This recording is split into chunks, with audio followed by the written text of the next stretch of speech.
Hey everybody, welcome to the Franklin to Broad podcast. My name is John Cylc and this is my son Gage. What's up, everybody? All right, let's get into some of this Phillies discussion. We got a lot going on. First off, Phillies, you see behind me, I got Brad Marsh making an incredible catch. That one fan, you can't see him, was smart enough to put his hands down and get out of the way for him to get a crucial out in that game last night. They wound up winning on the back of a great pitching performance by Aaron Nola. He went 7 innings, gave up 1 run, 8 strikeouts. He looked good. He only had one count against the batter where he went to 3 balls. He had no full counts whatsoever. So he was dealing last night. And Phillies are looking good. I know you haven't seen as many games, but what are you hearing? What are you thinking so far? If Nola's pitching like that every game, I don't see us losing ever really, because we have Sanchez and Wheeler, and then we just need that third pitching spot we have Luzardo. We need the fourth pitching spot to like step up really, and he did last night, and that's awesome. That's a good sign. The bats have been super hot. I saw a stat the other day that they have the highest what was it? The on base percentage. Yeah, their OBP is the highest in like 70 years, or the second I highest in 70 years. Yeah, I have that quote. It was Jayson Stark from ESPN. Everybody knows Jayson Stark that knows sports. This is his exact quote. "There is nothing more encouraging about this run than the quality of their at-bats. The on-base percentage for this month is 371. They have only had 3 months in the last 70 years where any Phillies offense had a better OBP than that." That's pretty incredible. That's awesome. 70 years, it's a long time. Yeah. Well, leading the charge is Bryce Harper, who is probably the favorite punching bag of Philadelphia Phillies when they start slumping. Right now, for the month of August, his on-base percentage is 520, and that's after 379 in July, and his walk rate in August is 29.3%. That's just straight plate discipline. He's not swinging at bad pitches, and he's getting on base. And that's always kind of been the critique of him, is that he's swinging low and away, low and above. So, or not low and outside, low and outside. So it's like, if he's keeping that plate discipline up, you have Arraez coming in, he's going to get on base at least a couple times a game. Yeah, and he's hitting behind Harper. Exactly. So, he's bringing in Harper. If Harper keeps up that plate discipline, that's like a guaranteed couple runs a game, it seems like. So, if they keep that up, that's beautiful for going into the playoffs, like battling for a spot right now. That's beautiful. So, to me, this is. You know how sometimes they say the past is prologue. It means what's happened before will come around again. I grew up as a Gen Zer, or Gen X. Yeah. Woo, you're the Gen Z. As a Gen X, I grew up with National League pitchers having at bats. They had to hit. Right. That's only in the last 20 years that they took away they added the DH. Actually, it's only past 10 that they added the DH to the National League. But the National League used to be known for small ball, as we call it. You bunt, you take walks, you put the pressure on the offense, and if they make mistakes, you capitalize. Well, somehow the National League has become the American League of old, which is everybody swinging for the damn fences. But I think this new way that they've been playing in August, and I hope it's intentional. It seems like Don Mattingly's got them doing what they need to do to play small ball, and they're just, they're hitting the home run here and there, but they're generating small ball. Absolutely. And they've been bunting recently. Like they've been, in the games that we went to, they were bunting multiple times. And you have Schwarber up there to lead off to hit home runs. You get a couple runs off of that here and there, but then you get those guaranteed runs or a lot more likely runs. You mix those together, it kind of, that makes a awesome offense. I agree. I still don't understand, and maybe I want to get your thoughts on it. Just popped in my head. There's a lot of people that say Schwarber should hit cleanup. You always have your big bat in the number 4 spot, because if anybody gets on. But if you get Bryce Harper drawing walks, you have Trey Turner leading off. He's up and down. But if you have Bryce Harper drawing walks, Arraez getting hits, you have one or two men on base for your big bat, which you turn those solo home runs into 2-run home runs, 3-run home runs, or God, if Trey I does something, 4-run yeah, home runs. I don't know. I'm still not sure about him being first, but I would like to see him at second. Maybe I do like the idea of having Arraez at the four, to bring in runs. But I like what you're saying with the whole him having maybe 2-run home runs if the whoever's leadoff, say it's Trey Turner, gets on, and then you have Schwarber come up and hit a home run, all of a sudden just doubled the value of that home run. Right. I mean, I wouldn't see why they don't maybe switch to that for the So, playoff run. so Harper has always complained about, or at least this season, that he wants somebody protecting him, which means he wants a good bat behind him so they can't automatically walk him. Although they've been doing that lately. But if you bump them up one and drop Schwarber back to fourth, Harper still has that protection because Arraez is coming up next. And, although Arraez hit a home run last night, he's not normally going to put it out of the field, out of the park. So why not have Schwarber? And to me, it makes perfect sense. And I don't know why they don't have Schwarber and clean up right now. I mean, I feel like that would be the perfect switch. Yeah, I mean, that's kind of we were talking about that on the trip, I think. It's kind of the way that the game has shifted. It's the more modern game. You put your home run hitters higher up in the batting lineup. I mean, it kind of makes sense. It also makes sense to have them at the four spot. But if you want your best batter to bat in the first inning.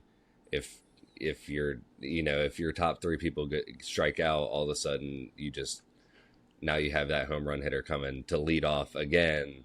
But in the second inning. you got forced right into it. It's dumb to have your leadoff guy come up in the second inning with nobody on. So I But really isn't that think they what should you're be doing two. in the first inning? I think he should be two. I think Schwarber should be two. That way he's guaranteed a spot in the first inning, but he can also bring in another run if that leadoff hitter does get on. So just flip flop him and Trey Turner. I think Interesting. so. Interesting. So right now, the Phillies are 2 games ahead of San Diego, but they own the tiebreaker because they beat them more head to head this year. So technically 2.5. And we've been discussing a wild card in Philly for the past months, but with this run they've had in August, with these 6-game wins, 9 games ago they were 8.5 games back of the Braves for the division. They made up ground, and they're only 4.5 back for the division of the Braves.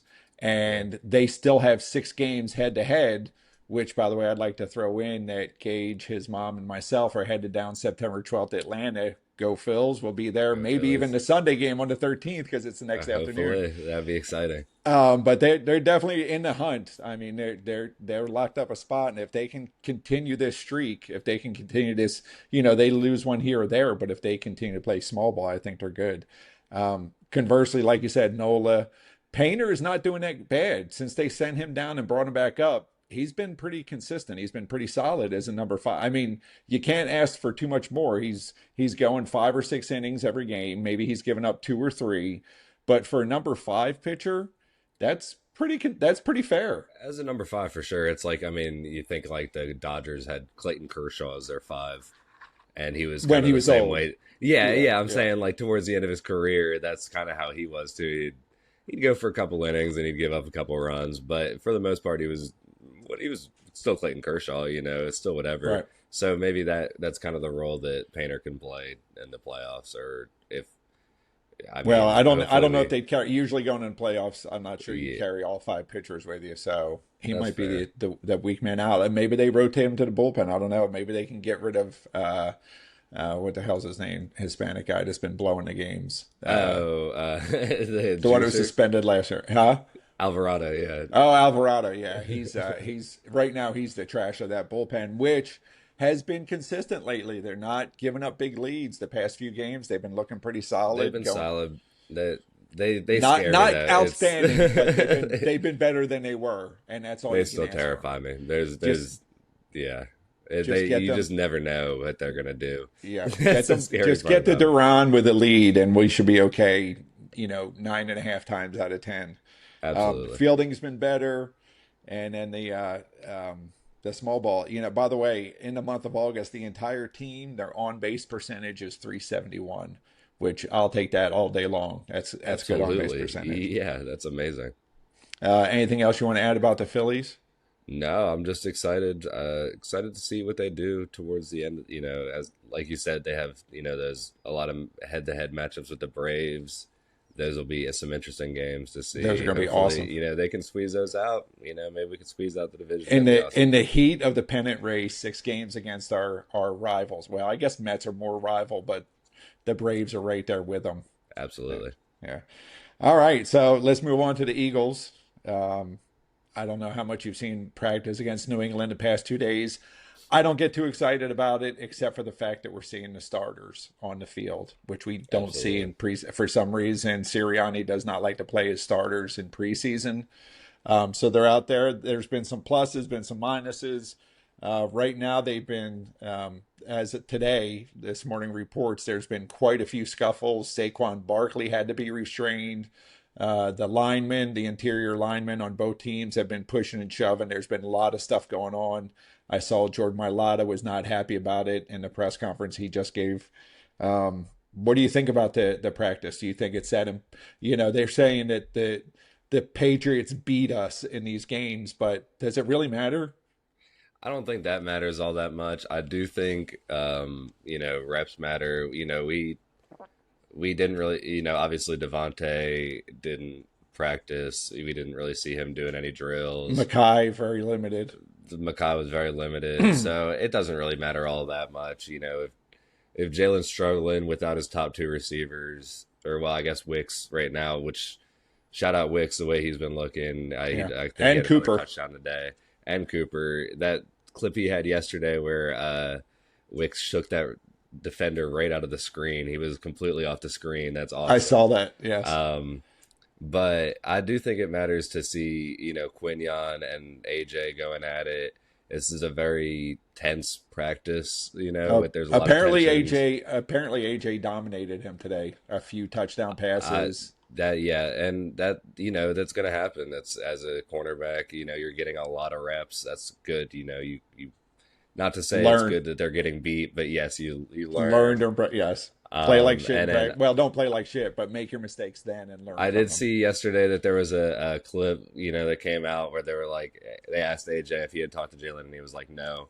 But today they were talking. That's 22 minutes ago they were talking. I saw that. Yeah. Yeah. So I saw good. Cooper had a pick six. Reek Wilson had a pick six. So the Yeah. secondary's living up to what it's supposed to be. Best corner room in the league. I truthfully believe that. At the starter level, the depth is still questionable. Depth is still questionable. I think you still have Ringo as your cornerback You got to worry about injuries, man. But it's just the starters in general: Cooper DeJean, Reek Woolen, and Quinyon. I mean, that you can't ask for a better corner room. You can't ask for a better one at all. Speaking of injuries, Jonathan Gernard, when it first came out, it was, it was going to affect him, but now they're not even sure if he's going to start the first game. Apparently it's worse than they had let on initially. Are you worried about that? Absolutely. I've been seeing the whole thing I saw about that whole trade was, he's good when he's playing, but he struggles to stay healthy, and that is very concerning. Weight room injury. Yeah, like that. Why?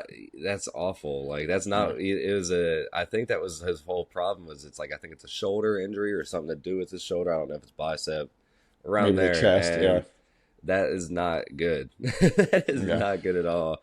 As a pass rusher, your whole thing is driving using your shoulders and pressing, and that is not a good sign. Yeah, so maybe it's time to give Brandon Graham a call. Although I know, well, I mean, I know it's not a linebacker, but he still technically can play that role.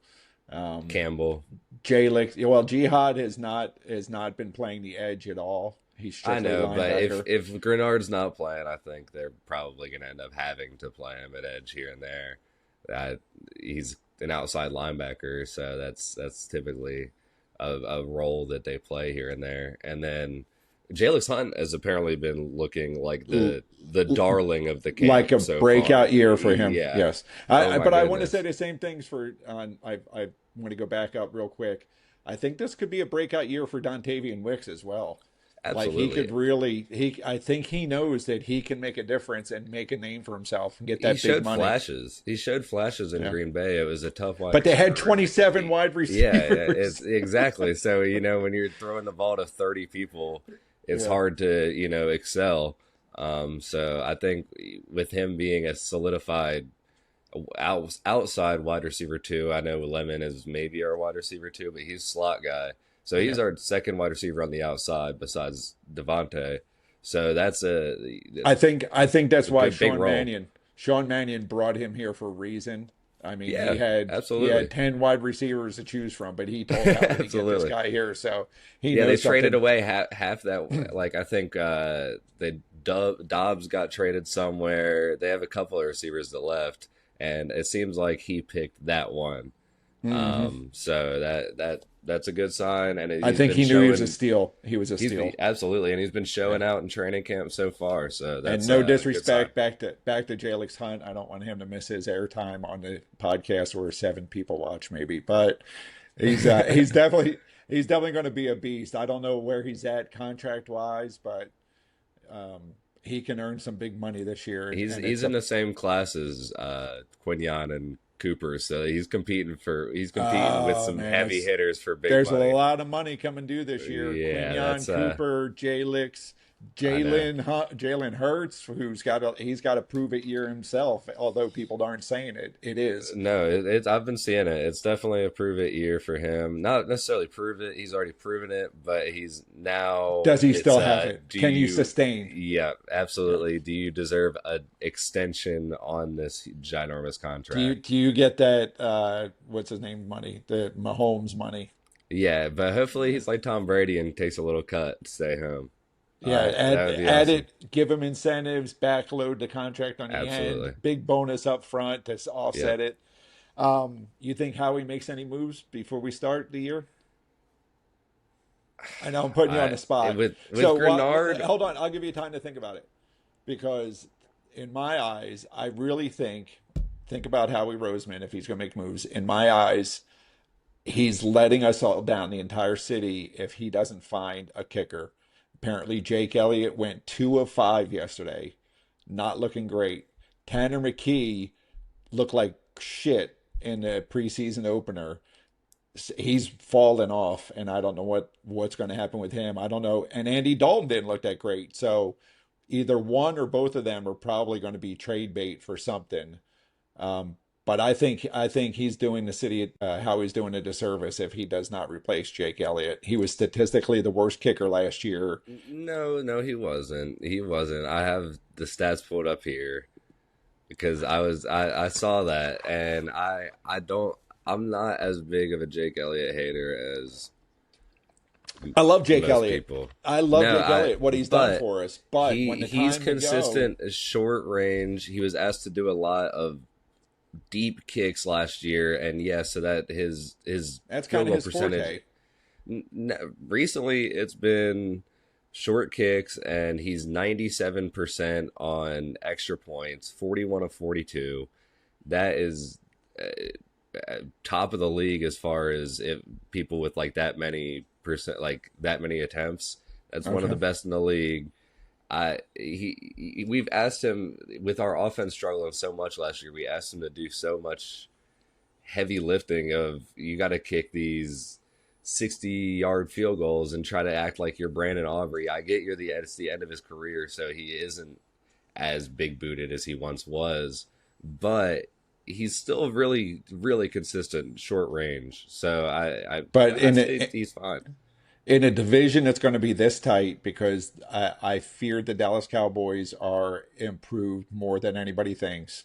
This is going to be a tight division race, and one field goal in one game or 2 games could make the difference. I mean, his missed extra point and missed field goal against San Francisco in the playoffs last year, potentially cost us the opportunity to tie with a field goal late in the game, which put the pressure on the offense to go for deep bombs and that stupid ass four wide receiver straight down the field Hail Mary Yeah. Oh situation. yeah. Um, but I think it's crucial to, to me, and that's going to lead us into the next question. Should Eagle, and we'll get back to Howie, and if you think they're going to make changes, the Eagles have not really played in preseason. Do you think they should? I feel like this year, with a new offense, with the position questions that we're having, I think it's imperative that we get our starters in for at least a few drives, if not an entire quarter, in one of these games. This What are year, your thoughts? This year, I would love to see at least a drive or two, but you know how they are. I don't think it's going to happen. Um, I, I don't know. Especially with Devontae being hurt, Mekhi Lemon being hurt, um, Lane Johnson obviously is always up in the air if he's going to play. So I don't know. I doubt we'll see it. I would love to see it because we do. I think with us having a new OC, which I mean we have a new OC every year and they don't do that. So True. it's not like it's going to be any different this year. Well, there's a difference between a new OC and an entirely new system. He is bringing That's in a new true. system, and I'm excited for it. I just think that they're going to need a lot more time than previous years. Thankfully, we open up against the Commanders, which is it's not a bye. I'm not going to write them off that easy because they always give us problems because it's a division rival and we see them twice a year. But we're not starting up against the Rams or the Cowboys or some other team that we need to worry Right. about. So I understand if they don't. I just think it's a mistake. I think they need to get some of the players in there. Mackay and Devontae, they're gazelles. And when a gazelle gets a sore muscle or any type of small impediment to their speed, the Lions are going to feast. And I don't want that to happen. So let them get the rest, but give the young guys a chance to get out there with that first team and see what they could do. That's fair. I hope so, but I doubt we see Jalen out there. I doubt we see obviously not Devontae the way that he's been missing practice. I don't know. I hope we do, but no, I doubt it. Okay. And then So, oh, go ahead. on the topic of Howie, Yes. do we think he's going to make a move? I I would I really hope he does it edge rusher. We have Jalyx on one, but if Gernard is not available, that other end is up in the air. You And think I mean, he's right now it's you Nolan think Smith, he's I guess. you think he's working on Maxx Crosby deal? I don't. That'd be nuts, but I don't know if we have the cap space for that, especially with these upcoming contracts. Future wise, I don't know, but you know how he is. He's a The magician, wizard so Howie will work that magic wand and put some kind of financial spell that'll fool everybody, and he'll get him in yeah, here. I hope so, but I don't think there's room. But you never know with Howie. So I would love to see it. I would love to see Crosby. I think he fits right in with Yeah, the the Eagles. attitude, yes. Absolutely, but I doubt it. And But I'm it'd be sure really he cool. wants a win. I'm sure he's tired of being He, on the losing I'm franchise. sure he's tired of being on the Raiders. I'm sure of that. Yeah. All right. So the last thing I wanted to ask you, they're talking about NFL expansion. It's been in the news lately. They're talking about 32 teams, and the rumor is because Goodell said that the NFL will be international soon. Do you think the odds of them putting a team in Mexico City and London in the next expansion is going to happen? I would say those are. I don't know about the next expansion. Well, I don't know if there's any teams in the U.S. I could really think of that would be over Mexico I mean, City or London. I feel like if they have a team in London, it's going to be Jacksonville moving. And then Right. I've heard people saying that if they have a Mexico City team, it may be Arizona because they don't have the giant fan base that they need there either, just like Jacksonville. So I don't know. I think that's interesting. I just think it's a little unfair for teams that would have to fly internationally constantly. Yeah, the players that play on the London team, every away game you have to make an international flight. I mean, Of the course, you logistics could of that. rotate. You could set it up so that you have 2 home games, 2 away games, 2 home games, 2 away. That way, you're only making that flight every couple weeks, and you Rather get to than stay there. Yes, you get to stay there that's for a couple weeks. that. I mean, if they could do it, it'd be interesting to see. I think it'd be kind of cool. I Jackson, I do hope they add teams rather than move teams at some point because I I hate that they would take it away from, Jacksonville's been there for a while. They have some historic players. Same with Arizona. Arizona has one of the best receivers of all time, in Larry Fitzgerald. Hmm. You have you have some very very Hey, great Chandler Jones. I watched them move the Rams, the Cardinals to Arizona, and then St. Louis to Arizona, and then I watched them move the L.A. Rams from there to St. Louis, and then back to L.A. And teams move. I mean, Yeah, we watched Cleveland just move their whole team to Baltimore, and then overnight. yeah, and then Baltimore moved to Indy. I don't even remember how it all went down. I'm not gonna sit here and think about it while we're watching, but teams move. It happens. It happens. So Yeah, I just I don't know. I feel like that sucks for those franchises, I especially agree. I agree. at this point. I I feel would like help everybody's pretty riot settled in. if Philly moved. I would probably riot if the Oh, Eagles went somewhere absolutely. else. But that would never That city happen. would burn.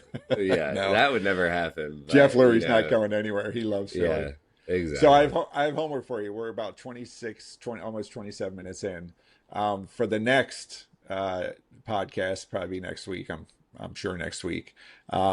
I want to discuss NFL realignment. I want you to look at the divisions and see what you would be okay with and what you wouldn't be okay with. I feel like there's some divisions that you can't switch around, but I think that there's some that you could. I think if they do expand and they have realignment, it would make sense. But I want to get your thoughts on who you can move, what division should be touched and what division shouldn't be touched, and do you expand to add another conference, add another wild card spot? How would I want to get your thoughts on that? Okay. All right, absolutely. I'll check it out. All right. So let's wrap it up. I'll see you Sunday. You're coming down Sunday. Yeah, See your absolutely. uncle. I will see you Okay. on Sunday. All right. Well, thanks everybody for watching or listening. Please ensure to to subscribe on YouTube, Spotify, iHeartRadio, Apple Podcasts, all that stuff. And like and share our reels and spread the word. And thank you much for watching. Gage, thanks for taking the time to do this with me today. Absolutely. Thank you all for watching. Thank you for hanging out with me, Dad. And yeah, thanks everybody for watching. Y'all have a good one. All right. Go Phils, go Birds, go Eagles, go Yeah, Sixers. exactly. All right. Bye, everybody.